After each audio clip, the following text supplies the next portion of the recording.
ድረስ ይኖር ዘንድ ብወድስ ምን አግዱህ? አንተ ተከተለኝ አለው። የዮሐንስ ወንጌል በምዕራፍ 21 ቁጥር 22። ዮሐንስ ማለት የእግዚአብሔር ጸጋ ነው። ደስታ ማለት ነው። ዮሐንስ ማለት ይሰማል። ሁላችሁም የእግዚአብሔር ጸጋ ነው ብላችሁ ጻፉ እስኪ ከስር። 15 ሰዎች ትታዩኛላችሁ። ያው ቃለ እግዚአብሔር ሲነገር የሚወጣ ትርጉም አምጦ የሚሄድ ሰው እንዳለ ሆኖ የሚተኛ የሚያንቀላፋ ሰው እንዳለ ሆኖ ያለን 15 ሰዎች ግን ይህንን ነገር እንነገር የእግዚአብሔር ጸጋ ነው ብላችሁ ጻፉ። ሁላችሁም 15 ሰውም ማለት ነው። ዮሐንስ ማለት የእግዚአብሔር ጸጋ ነው። ደስታ ማለት ነው። አባቱ ዘብዴዎስ፣ እናቱ ማርያም ባፉሊያ ትባላለች።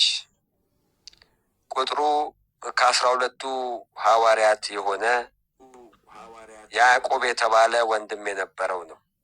በማቴዎስ ወንጌል በምዕራፍ 4 ቁጥር 21 ላይ፣ በማርቆስ ወንጌል በምዕራፍ 1 ቁጥር 20 ላይ፣ በማቴዎስ ወንጌል ምዕራፍ 20 ቁጥር 20 ላይ የምናገኘው ነው።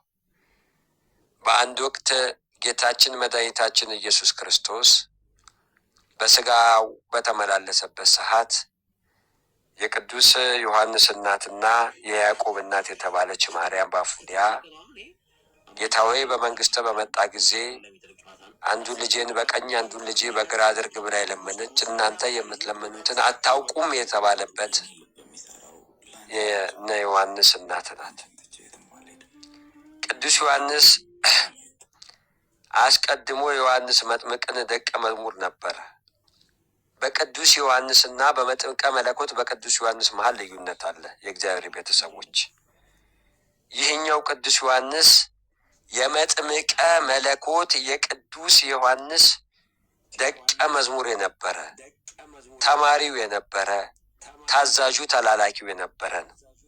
በዮሐንስ ወንጌል በምዕራፍ 1 ቁጥር 35 እንደምናገኘው ቅዱስ ዮሐንስ ከአባቱና ከወንድሙ ጋር አሳን በሚያጠምድበት በገሊላ ባህር ላይ መረብን ሰርቶ መረብን አበጅቶ መረብን አዘጋጅቶ አሳን ሲያጠምድ አሳን ሲሰበስብ የነበረ ነው።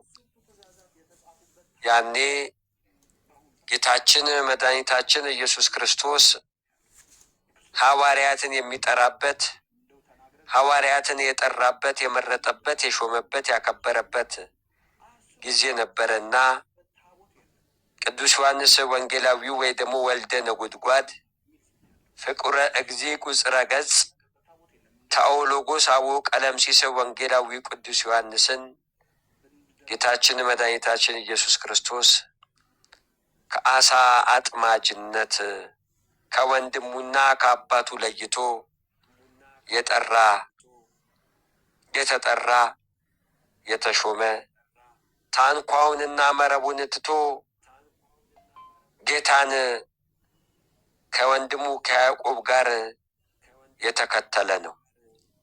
ከቃሉ ጋር ናችሁ። እግዚአብሔር አምላክ ከሁላችን ጋር ይሁን። ቅዱስ ዮሐንስ ብዙ የምግባር ስሞች አሉት። ፍቁረ እግዚ ይባላል። ታኦሎጎስ ነባቢ መለኮት ማለት ነው።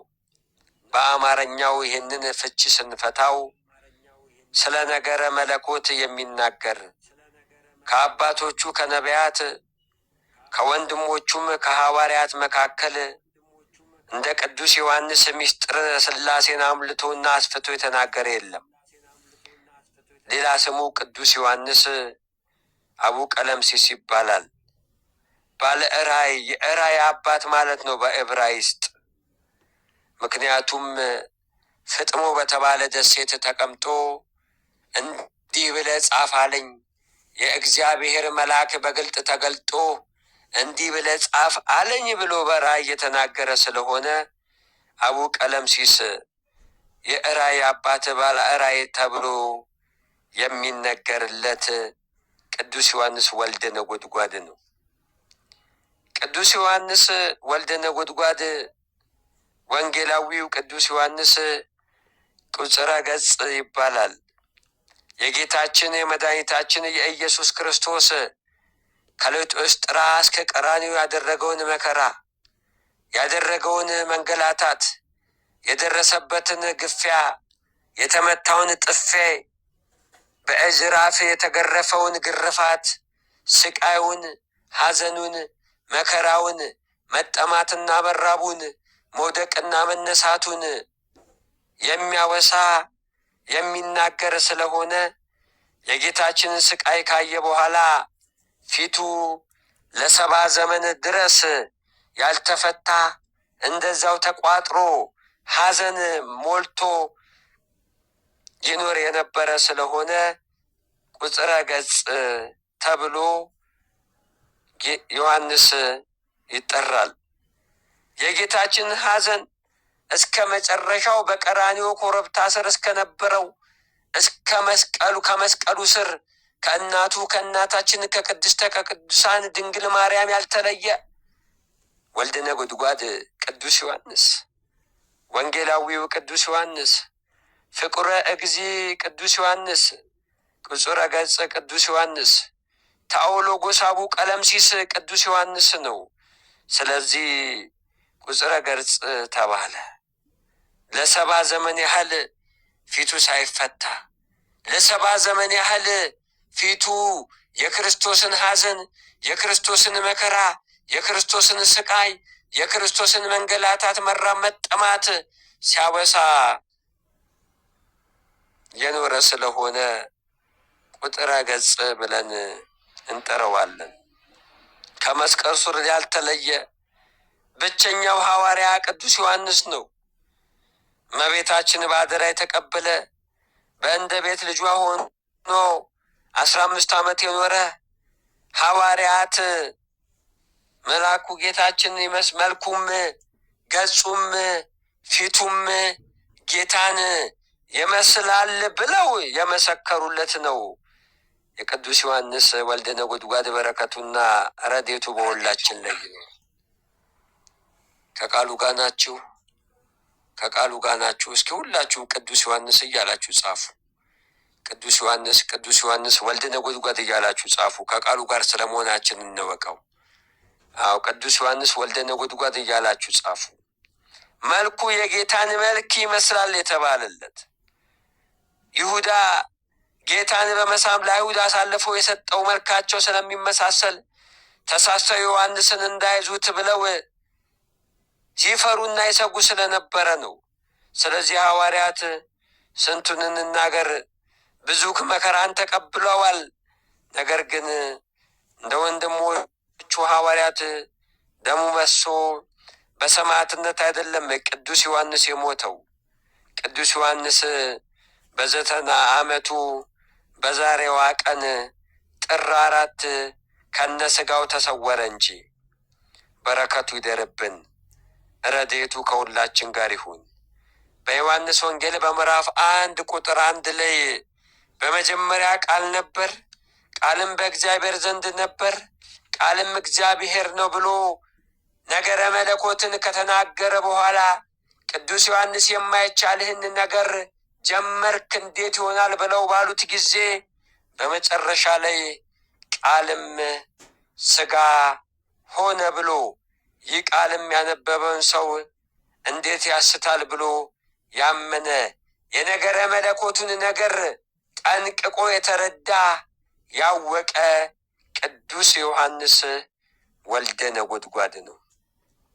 ለዚህ ነው እንደዚህ ይላል፣ አቤቱ ምላስህን ሰጠኸኝ፣ ምሳሌ ስጠኝ እንጂ ምሳሌ አታድርገኝ ብሎ የተናገረው። ወደ ነገራችን ወደ ጥንተ ነገራችን እንመለስ። በነገራችን ላይ ቅዱስ ዮሐንስ ወንጌላዊው የጻፈው በኤፌሶን ዘመን ወንጌልን ቅዱስ ዮሐንስ ወንጌል የሚለውን ጻፈ። ጌታ ባረገ በ30 ዓመቱ የጻፈው በጽሕር ቋንቋ ነው። ሲጀምርም ወንጌሉን በመጀመሪያ ቃል ነበረ ብሎ መጽሐፍ ሲጀምር ራእይ ያያል። ከዋነኞቹ መልአክ አንዱ ከትልቅ ሐይቅ ዳር ቁጭ ብሎ የሐይቁን ውሃ በእንቁላል ቅርፊት እየጨለፈ ወደ መሬት ሲያፈስ፣ ወደ መሬት ሲደፋ ይመለከት ነበረ። ቅዱስ ዮሐንስም ያንን መልአክ ጠጋ ብሎ ምን እየሰራህ ነው? ምን እያደረክ ነው? እንደው ዝም ብለህ ትንገላታለህ? እንደው ዝም ብለህ ትለፋለህ? እንደው ዝም ብለህ የማይሆን ነገር ታደርጋለህ? እንዴት ነው ይህንን ሐይቅ በዚህ በእንቁላል ቅርፊት ቀርቼ ጨርሳለሁ ብለህ የምታስበው? ብሎ ቅዱስ ዮሐንስ ጠጋ ብሎ መልአኩን ጠየቀው። ያን ጊዜ መሬት አፍስሼ ለመጨረስ ይለዋል። እንዴት ይሆናል?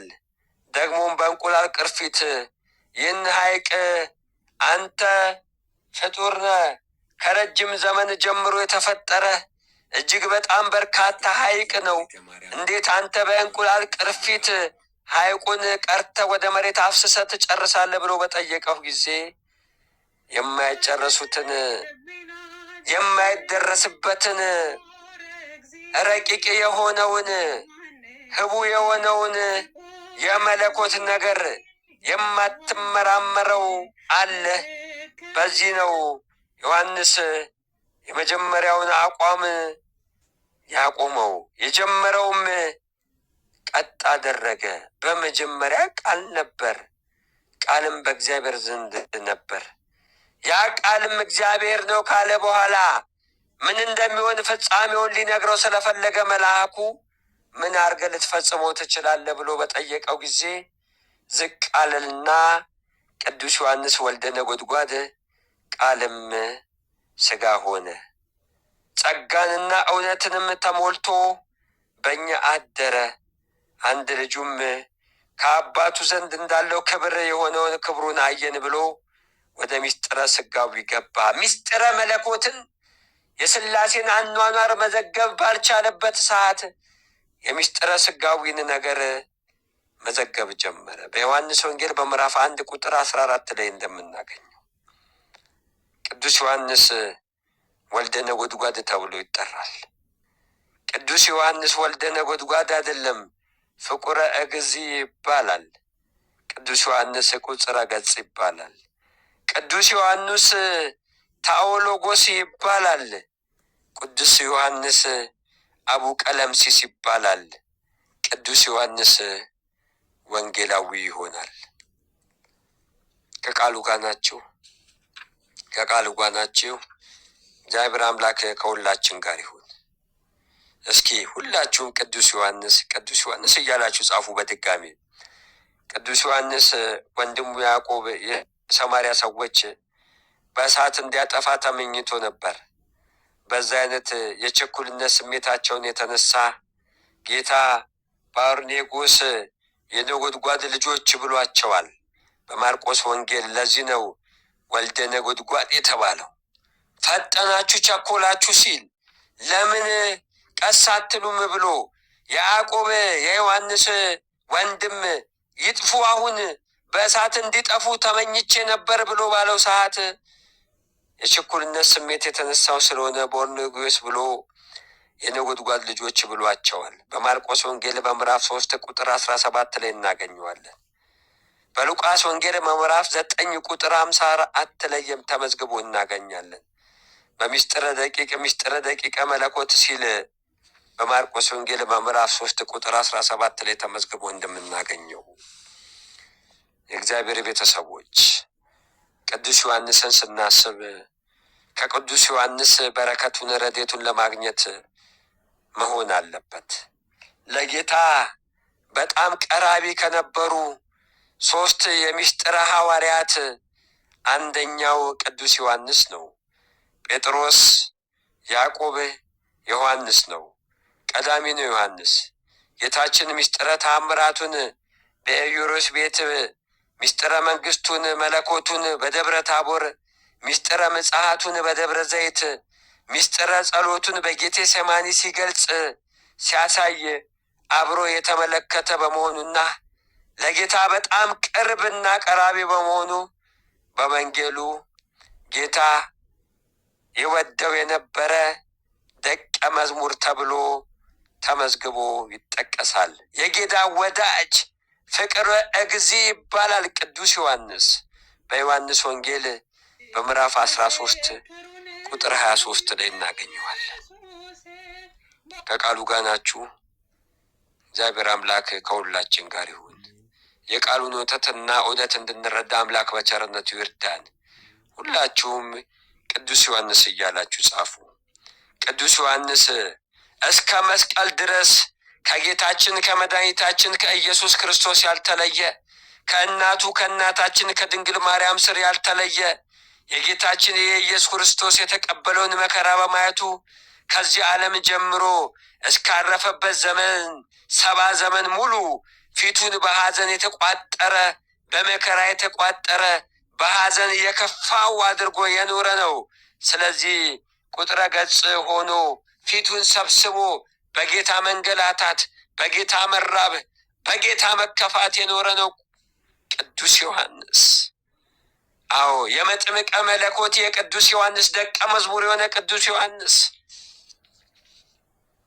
ፍቁረ እግዚእ የተባለ ቅዱስ ዮሐንስ፣ ቁጽረ ገጽ የተባለ ቅዱስ ዮሐንስ፣ ታኦሎጎስ የተባለ ቅዱስ ዮሐንስ፣ አቡ ቀለምሲስ የተባለ ቅዱስ ዮሐንስ፣ ወንጌላዊው የተባለ ቅዱስ ዮሐንስ ዛሬ በዚህ ዕለት በታላቅ ድምቀት ቅድስት ቤተ ክርስቲያን ያረፈበትን ዕረፍቱን ባህል በድምቀት ታከብራለች።